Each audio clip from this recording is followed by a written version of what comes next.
Hi guys! Welcome back sa aking channel. At dahil ngayon ay tagsangit, naisipan kong magpatuyo ng gabi at maigring mga gulay na dahil wala man lang gulayin dito sa aming salinang. Kaya naman yung gabi na yan ay aking pinatuyo at ang gusto kong luto talaga sa gabi ay yung pinatutuyo muna bago gulayin. Ewan ko ba, yung iba kasi ang gusto ay yung sariwang gabi na lulutuin. Ako gusto ko yung tutuyo muna bago gulayin. Basta nasasarapan ako doon. Ang panlasa ko manamis-namis. Ayoko nung gabi na yung sariwa na kapag niluto mo ay para ng tain ng kalabaw. Pasensya na sa mga kumakain. Basta yun, kanya-kanya tayo ng panlasa, ano. So, ayan, pagkatapos ko nga maghimay, ay di ako ay nagpunta na sa nyugan at ako ay naghanap na ng niyog na maiigata dito sa aking lulutuing gabi. So, nakakita ako ng dalawang buo ng niyog at yan ang akin ang binunutan. Napakagaling kong magbunot ng niyog kahit gamit ay yung itak, ayan. Napaka maning-mani lang yan sa akin sa pagbubunot ng niyog. Kahit yung ginagamit na pambunot sa kapag naglulukad, naku, napakagaling ko ding magbunot ng niyog. At dahil nga ako'y nauuhaw, ayan, ininom ko na yung tubig ng niyog. Kahit yung niyog na yan ay tuyo na, iniinom ko pa rin yan. Pero mas masarap baga yung yung sabaw ng mura, tapos lalo na yung gango. Para siyang ang panlasa ko ay Sprite. Ako lang ba yung gayon ang panlasa sa gango na niyog? Yung gango na hindi siya mura. Para sa mga hindi nakakaalam, yung gango ay hindi mura, hindi pa siya pwedeng igata. Ganun. Yung parang ginagamit siya na pang pang tawag nito bukayo. Ayan, yun yung iniika ko sa inyo. So, ayan, at ako ay binaa ko na yung niyog na yan at akin ang kakayurin. Sa sobrang init nga ng panahon ay ako ay dito na nagkayod ng niyog sa labas ng aming bahay at kung sa loob pa ng bahay ako magkakayod ay nako, pawisan na tayo dyan. Kaya dito ako nagkayod at nang mahangin-hangin naman, mapresko. At kapag sa loob ng bahay ako nagkayod ay yanong banas.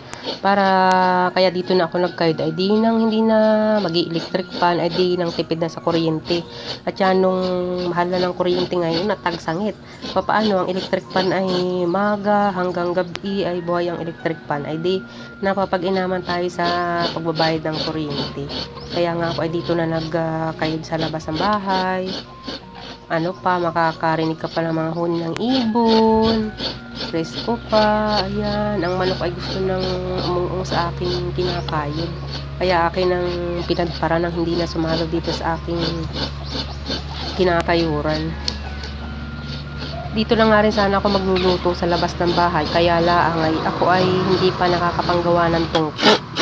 Saka ako hindi pa nakakapangahoy, kaya sa loob na lang muna ako magluluto.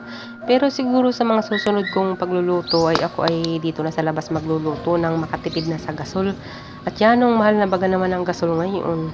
Kaya plano kong sa labas na lang magluto. Dahil tagsangit naman ngayon ay dito yun ang mga palapa, yun na lamang ang gagawin kong panggatong. Ayan, at ako na nga ay magluluto na din sa kusina. Ayan, nagagata na ako ng niyog. Ang tutubig ko nga pala sa kinayod kapag ako ay nagagata ay maligamgam ng maraming gata baga. Kayo ba? Pag kayo ay nagagata, gayon din ba ginagawa ninyo? Nilalagyan nyo rin ba ng mainit na tubig para maraming makuhang gata? Ayan, at inidiretso ko na sa kawali yung gata. Tapos ay nagayat na rin ako ng ricado, yung sibuyas, bawang, luya. Tapos ang lahok nga pala ng aking gabi ay bislad. Hindi ko na yan nilagyan ng asin at yung nabili kong bislad ay bago ang asin. Kaya hindi mo na kailangan mag-asin kapag ilalahok mo ito sa gulay. At alam niyo na yun, pag bago ang asin, maalat.